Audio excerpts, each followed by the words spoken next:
আজ প্রথমবারের মতো আমার বাসায় আমার ২ মামা, মামি, মামাতো ভাইয়েরা, সাথে আমার আম্মু আর ভাই-বোন তো আছেই। সবাই একসাথে এসেছে আলহামদুলিল্লাহ। আমি এত্ত পরিমাণের খুশি হয়েছি। আর এইদিকে মামারা তো অনেক কিছু নিয়ে এসেছে হাত ভর্তি করে। এখানে ছিল কেক, মিষ্টি, রসমালাই, সাথে ছিল মামির হাতে বানানো মজাদার ভাপা পিঠা। আর আমার আম্মু সেই দূর থেকে বোঝা করে আমার জন্য ২ রকমের আচার নিয়ে এসেছে।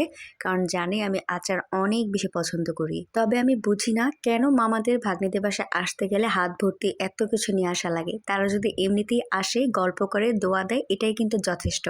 আর আমার মামারা এমনিতেও আমাদেরকে অনেক বেশি আদর করে, কারণ তাদের ৩ ভাইয়ের একটা মাত্র বোনের সন্তান আমরা। আর মামারা কিন্তু আমার জন্য এক সেট প্লেটও কিনে নিয়ে এসেছিল, যেগুলো অনেক বেশি সুন্দর আর আমার জন্য খুবই স্পেশাল ছিল, কারণ টোনাটুনির সংসারে আসলে বেশি মানুষ আসলে প্লেটের খুবই দরকার হয়। তবে আমার মন খারাপ ছিল, কারণ সবাই খুব কম সময়ের জন্য এসেছিল আর সব মামা মামিরাও আসতে পারেনি। যাই হোক, আমি মামাদের জন্য টুকটাক কিছু আয়োজন করেছিলাম, যদিও তারা বলছিল বেশি কষ্ট করতে না, কারণ তারা মনে করে তাদের ভাগ্নি এখনো বাচ্চা মানুষ। আমি রান্না করেছিলাম ভাত, পোলাও, নারিকেল দিয়ে চিংড়ি মাছের মালাইকারি, সাথে ছিল মুরগির মাংসের ভুনা, গরুর মাংস দিয়ে নতুন আলু দিয়ে ঝোল, আর ছিল বুটের ডাল দিয়ে ডিম রান্না। মামারা তো আমার রান্নার অনেক প্রশংসা করেছে, যদিও মামাদের কাজই হচ্ছে ভাগ্নিদের সব কাজে প্রশংসা করা। তো যাই হোক, তারা খাওয়া দাওয়া করে খুব তাড়াতাড়ি চলে গিয়েছিল আর তারপর আমরা খেতে বসেছিলাম। তো এভাবেই একটা সুন্দর দিন পার হয়ে গিয়েছিল আমার, আলহামদুলিল্লাহ।